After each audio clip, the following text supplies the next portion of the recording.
Why do narcissists sulk? The passive-aggressive covert narcissist. Some people can be negative. Life gets hard at times. Some people can sulk. Most people don't like not getting what they want or not getting their own way. We just learn to grow and handle the things that life throws our way. A narcissist, however, has lots of passive-aggressive behaviours. Overt and covert narcissists can use this method of manipulating others. Passive-aggressive is when the narcissist is being indirectly aggressive with manipulation techniques such as acting stubborn, silent treatments, sulking, neglect, forgetfulness, procrastination. And good people can do these things. With good people, it's often because they are hurting or self-doubting. With a narcissist, it's to punish someone, to take someone down, to gain control back over a situation, and to basically get their own way. I'm all for second chances, but when people keep showing you their ugly side, that second chance has to be their last chance. The narcissistic personality disorder is on a spectrum. I'll add the video of the traits of the disorder in the description. So, not all narcissists will sulk, and some good people can sulk. Not all narcissists will use physical violence. Not all will use verbal abuse. Not all will use the silent treatment. Not all of them will plot your downfall. With some, it's just instinctively programmed within them. Some will do that stare. Some pity play. Some use all of the above. Then there are those narcissists that love to play the incredible sulk. Most may do all these things from time to time, and some do it a lot of the time. The sulk is usually a silent treatment, yet it's the present silent treatment, the one where they stick around to do it. Some narcissists can take flight for the silent treatment, often with a new partner that we know nothing about, returning when the new isn't filling that empty cup of the narcissist needs. They'll disappear to get us lost in our own thoughts, so we give chase, bombarding them with messages, trying to reach out to them, trying to work out what we did wrong, and so that we are grateful when they return. Then there is the silent treatment when they stick around just to watch us squirm. They give us the cold shoulder and stick around. In fact, my ex-narcissist could sulk with everyone at the same time, fall out with his sons, his parents, his friends, his co-workers, and myself, waiting for us all to step up one by one and apologise for our actions, which most of us didn't even know what we'd done wrong. When they are sulking, they are often full of self-pity, resentment towards those around them, as they believe all others are responsible for how they feel and see no wrongdoing within their own actions. Why they wait for those around them to make it up to them. They will often stare blankly out of a window. If you try to reach out to them, they will just shrug their shoulders. If they do bother to even shrug their shoulders. Sulking can last days, even though they're not responding to us. They want us to keep trying to help them, trying to fix them, asking what's wrong and what we can do to help the situation, to make the situation better. Some of them will then use this as an opportunity to explode at us and then blame us for trying to cheer them up. It's difficult as most people don't want to see other people hurting. So when people ask us to leave them alone, we want to leave them alone, but at the same time we want to make them feel better. But we do have to respect the wishes of those around us. With a narcissist, this can be quite a task, as if we pamper when they sulk, they might rage at us for not leaving them alone. Yet if we leave them be, they will then blame the fact we didn't pamper to their demands. So there is no pleasing a narcissist long term. There's no getting it right. There's no winning. There's only pain. They just leave those around them walking on eggshells, full of self-doubt and in pain. There's only walking away and no longer playing their games. They can involve everyone in the Incredible Sulk, as they want everyone to pander to them and make them feel better to gain as much attention as possible. So if one person gets fed up with them, they have plenty more people to go and gain attention from. Now, some might just sulk with one person at a time. Some might do it with everybody. As a part of the disorder is entitlement, they believe that those around them and even the world owes them something. And when they resort to the Incredible Sulk, this is because they feel those needs are not being met.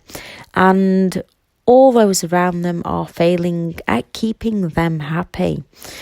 It seems like a narcissist cannot even keep themselves happy.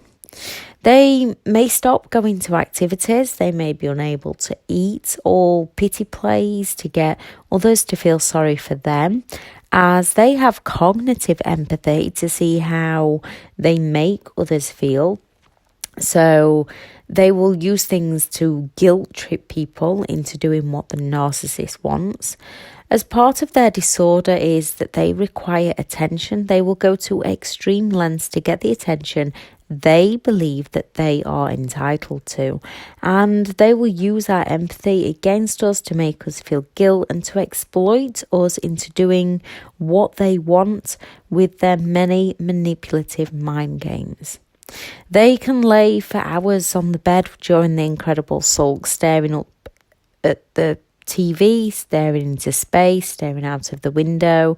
They can sit for hours in front of the TV. If you invite friends or family around, they will continue to do so, often so that we don't invite people over. So then, without even knowing it, we slowly isolate ourselves from those around us that do love and care for us.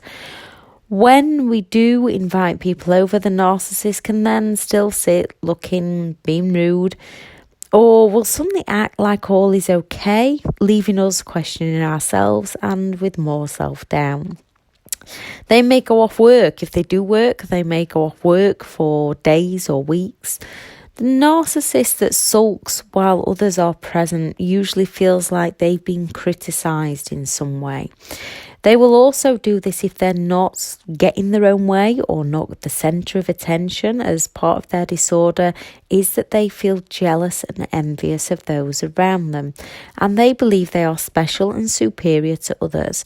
So when they feel envious of those around them, they might go into the Incredible Sulk to pull all the attention back onto them. No one sulks grander than a narcissist not getting their own way. If we've criticised the narcissist in some way, often without even meaning to and never fully knowing what we did, sometimes we've not done anything. It's just the trait of the narcissism, the envy coming out to play. If we're doing something that they want to do, if we have some form of success, if we have a new job or a pay rise, if we get a new car, they don't want to see others doing well. They want to see others fail to make themselves feel better. So to get the limelight back on them, steal the show, make us feel bad, they'll go all out in the sulk to ruin any good news of ours, any special occasions. They can be sulking as they believe that life and those around them are being treated better than they are, that everyone gets a break in life, that everyone's lucky except for them. They don't believe in that hard work. They just exploit people. They don't see that others put time and effort in to achieve. They just find a way of how society has let them down and how other people just got all the luck. They have that sense of self-entitlement and a belief that they deserve whatever they want without putting any time or effort into achieving. They're always looking for the quick win and to exploit those around them through manipulation to get their needs met. The only way to stop a narcissist pulling the incredible sulk is to ignore them completely about their sulking. Treat them like normal and get everyone around you to do the same. With a narcissist, the incredible sulk isn't because they're depressed. With someone who's depressed, you'll often have some idea of why they are struggling. With a narcissist, we look to work out why they are sulking. We make those excuses up within our minds that are valid of what is wrong with them. And with a narcissist, it's to get sole attention from those around them. If you're worried about someone that's hurt you, call friends and family to help them and step away from the picture and step away from the game. Get the help that they might need, get the support that they might need, but that doesn't have to come from you. That comes from you in reaching out to others to get them the help. The incredible sulk from a narcissist is used for attention seeking. Don't bother asking what is wrong. They don't want to tell you. They often don't know within themselves. To them, it's just the world's against them, and they'll only make something up. Leave them to sulk until they slowly emerge back out of it, or use this as an opportunity to safely get out. Remember, the disorder is on a spectrum. Some are dangerous, so always stay safe. So how can you get a narcissist to leave you alone? Number one is no contact. The narcissistic personality disorder is on a spectrum. So with some, the only way to go is no contact. Moves miles away, change phone numbers, email addresses, social media accounts. Be extremely careful what friends and family you tell about your whereabouts, as some may be the narcissist enablers. 2, no reaction. If you're still around the narcissist, some are less extreme and some are extremely lazy. So after 1 or 2 attempts to get at you, with them getting no attention back from you, they will often leave you alone. 3, no reaction again. Some, as I say, you can stay put and just go no contact. Some you can just not give reactions to. Others you must get away from, blocking them and all their friends and family from social media and your phone, blocking email addresses, even blocking them on eBay and YouTube, as some have been known to try and contact through those platforms. Some have been known to transfer small amounts of money into bank accounts along with random messages. 4, level up, grey rock. If you have children, grey rock and level up, or if it would mean cutting off good family members, again, still block them and their flying monkeys on everything and only leave online communication open. Something like a separate email address, or have a cheap second phone with a new SIM and a new number that is only used for communication between the two of you. So you only look when you need, and you can be prepared before you look at those messages, and you can keep the messages as evidence if you ever need it. With grey rock, it's limited communication, business-like response, need to know communication only, no reactions, retreat, rethink, and only respond if you need to do so. Be boring. Don't ask about them, don't tell about you. 1-word answers. Keep a straight face if it's face-to-face. Show no emotion. Practice until you get it. It takes time. It's a learning curve. Feel free to let any emotions out when they are not around. With level up, it's limited contact. Compliment them when they are being helpful. Don't say no just because they were awkward the week before. Only say no if saying yes doesn't work for you. Stick to your boundaries. know who you are so well and know about their disorder so their toxic words no longer impact you. Observe their behaviour, don't absorb. Be friendly, not over helpful. More respectful when they are respectful of you. With some, not all, you can kill them with kindness so long as you're not triggered when you do so. Use the term we or us in communication. Do not point out their mistakes as those mistakes are for them. When they do not compromise, let them know that that's for them and they can keep their way. However, your way is for you and you're keeping your way. And let them know that you can either compromise or agree to disagree. When they start twisting things back, revert back to grey rock. When they start twisting things back on you and trying to start those arguments, go back to grey rock. Go in no contact or grey rock, unfortunately for the other people, often leads the narcissist to get attention elsewhere, which we don't really want anyone having to deal with these, but remember, they do like positive attention, but negative attention will do. So if they're not getting that positive attention, they will go for the negative. Some narcissists can be extremely persistent when they choose to be and can harm your anxiety, your healing and your recovery no end by turning up somewhere unexpected. If they do this, then get restraining orders, get non-molestation orders, get protection orders. It all depends on who you're dealing with. Reward their efforts of trying to get to you by staying calm, not noticing them, no reaction, no emotion if they appear to chat to you, and carry on doing whatever you're doing. As soon as they've left where you are and it's safe to do so, call the police and then let all your emotions out when they're no longer around to see it. I'm Elizabeth Shaw. If you do find the information on this channel helpful, please like and subscribe. Add in the comments anything that's helped you through this situation, because we are all individuals, although we've all dealt with a narcissist, or most of us have if we're on this channel. The stories are eerily similar, yet they are all different. So any advice you have for other people, pop it in the comments, because you never know who that advice might help.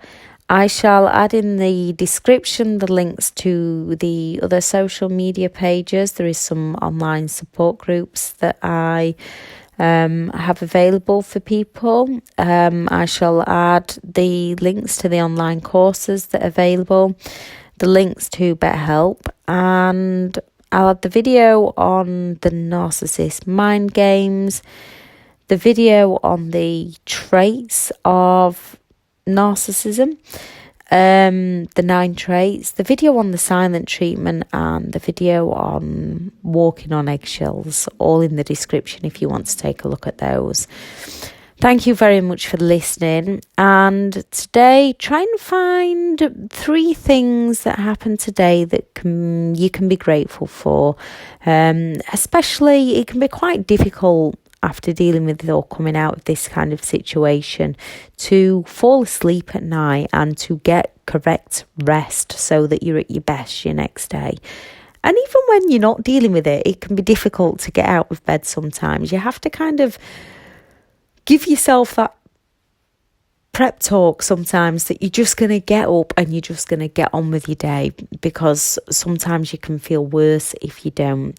And if you're struggling to fall asleep, that can be difficult. So as you're falling asleep, try and think of 3 things during the day that you're grateful for. Try and think of 3 things the next day you want to achieve. Try and think of the good things that are surrounding your life, because the more we focus on the negative, and I'm not taking anything away from the negative things that are happening, negative things happen, but the more we focus on them, the worse we feel. And it's hard to shift that perspective, but that's what happens. The more we focus on what narcissistic people are doing to us, the worse we feel within ourselves. The more we focus on our lives and our future, the better we feel within ourselves. And we can flip between the two. It's just finding the coping strategies to bring ourselves back out of those bad moments and back into the good moments. Life's hard. It knocks you down. It's finding what works for you as an individual. Thank you for listening, and I hope you have a lovely day. Bye.